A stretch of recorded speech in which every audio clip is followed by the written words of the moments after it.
You're listening to The Takeover on Wednesday night on Life FM, and we are joined by the amazing Kelli K from Kelli K Naturopath for another Wellness Wednesday. Wellness Wednesdays on The Takeover. Brought to you by station sponsor Kelli K Naturopath. Book your free discovery call today to uncover better health and quality of life. Kelli, how are you? I'm great, thank you. I am so glad that you're in the studio with us tonight, because last week it was International Women's Day.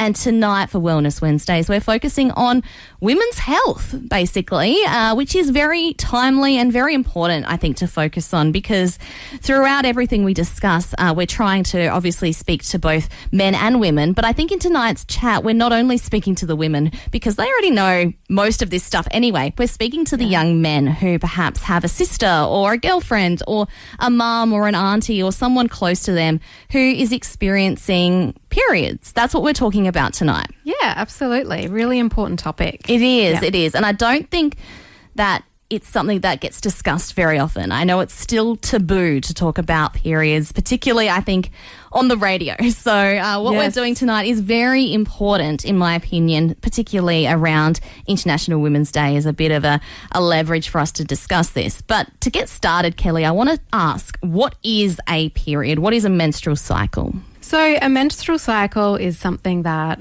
women will experience in response to hormone fluctuations. Mm-hmm. The actual period is the bleed part of the cycle, but the hormones fluctuate throughout roughly a 28-day to 34-day period. And in that time, there is the release of an egg, and then hormones change in preparation for pregnancy. If there's no pregnancy, then there's a bleed, and that's referred to as the period. Okay, so for people who are perhaps a little bit older, maybe trying to get pregnant, a period means that they haven't gotten pregnant in that cycle. Absolutely, yeah. Okay.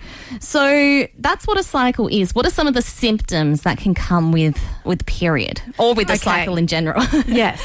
Yeah, so people can experience symptoms throughout their cycle, but usually around the period time, women might experience some cramping, might experience some changes in their mood, sugar cravings can be quite common, headaches, migraines, and for some women the bleed can be too heavy, and so they might experience clotting, or they might experiencing what we call flooding, and they're just losing too much blood, and they might have symptoms associated with that as well. Really, we're not really supposed to have all of these symptoms. You know, pain, particularly severe pain, is abnormal. Okay. And heavy bleeding is abnormal. If it's interfering with your sort of daily life, then we would consider that there might be something going on there. Yeah, for sure. I think that it's really interesting, because when I was in primary school and we were taught about periods, we were told at the time that it was really revolutionary that we were even being taught about this at primary school,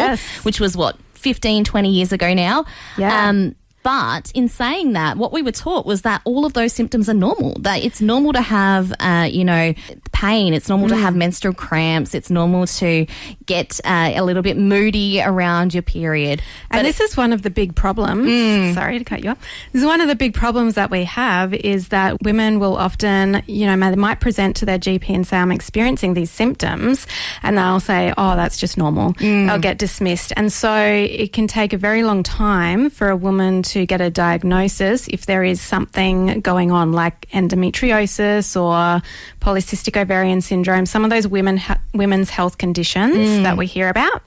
The diagnosis period can be up to 10 years at the moment. Yeah, which is crazy. And I know for myself, I have been diagnosed with polycystic ovary syndrome, and it doesn't really interfere with my day-to-day life too much, but there has been a little bit of a connection hormonally between that and me having type 1 diabetes, and the connection between the sugars and things like that. So it does affect another area of my health. When we come back, we might talk a little bit about when to seek professional help if these issues are not being resolved, if you're finding that you are struggling with a lot of pain around your period or really heavy periods. I also personally struggle with iron deficiency whenever I have a period. It can be a huge problem. Yeah, we might chat a little bit about how to seek professional help around your period when we come back straight after this. You're listening to The Takeover for Wellness Wednesdays on Life FM.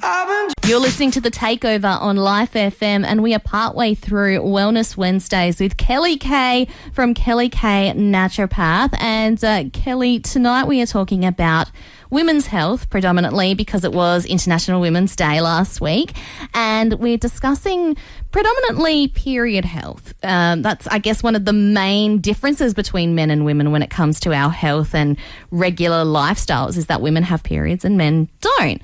So we've just spoken a little bit about what a period actually is. It's part of a menstrual cycle, what some of the symptoms are.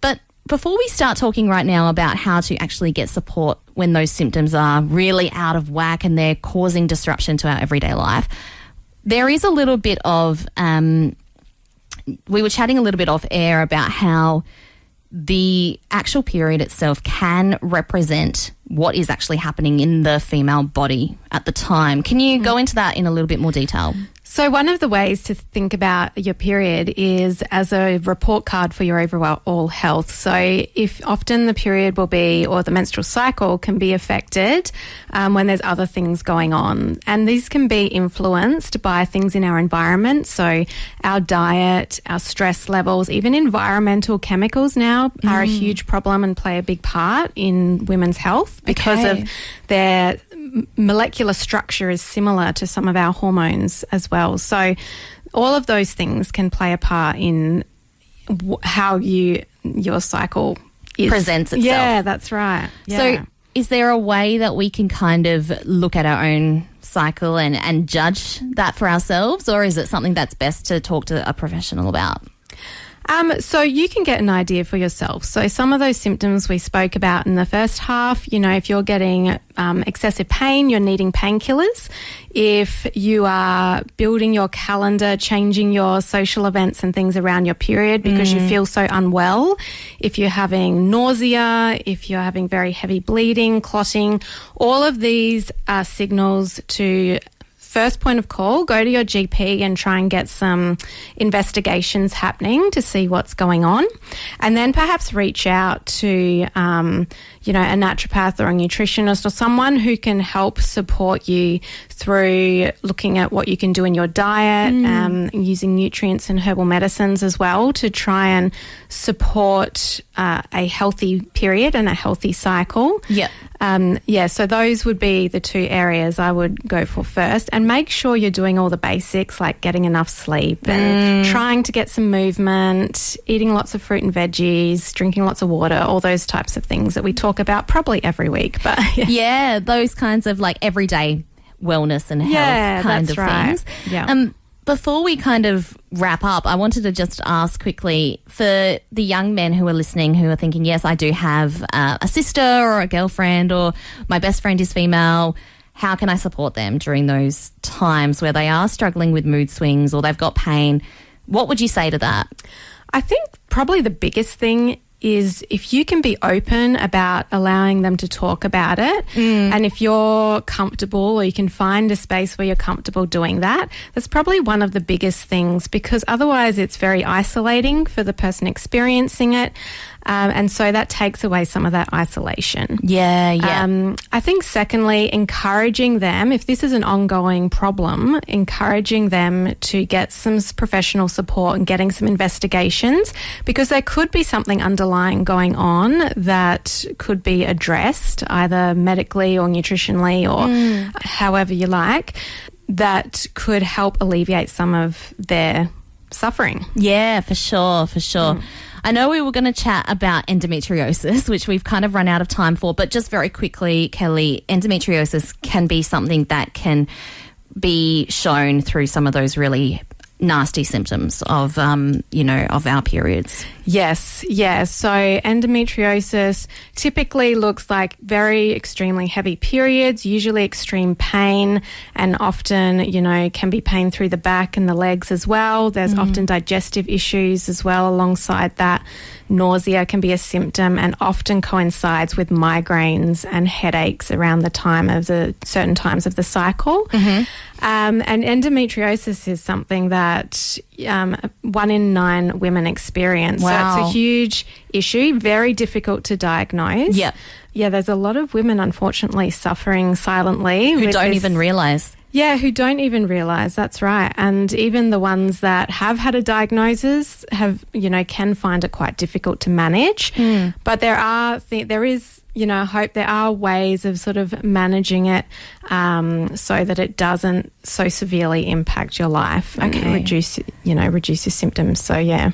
Yeah, definitely. Oh, very interesting and great to hear that there is some hope out there for people who are struggling with endometriosis or other severe symptoms of periods at the moment. So, Kelli Kay, thank you so much for joining us tonight and for having this chat. It's not really an easy one to have because it is still so taboo to talk about periods, particularly in such a public way. So thank you so much for joining us. It's definitely something that we should be talking about more. No worries. Thank you for addressing the topic.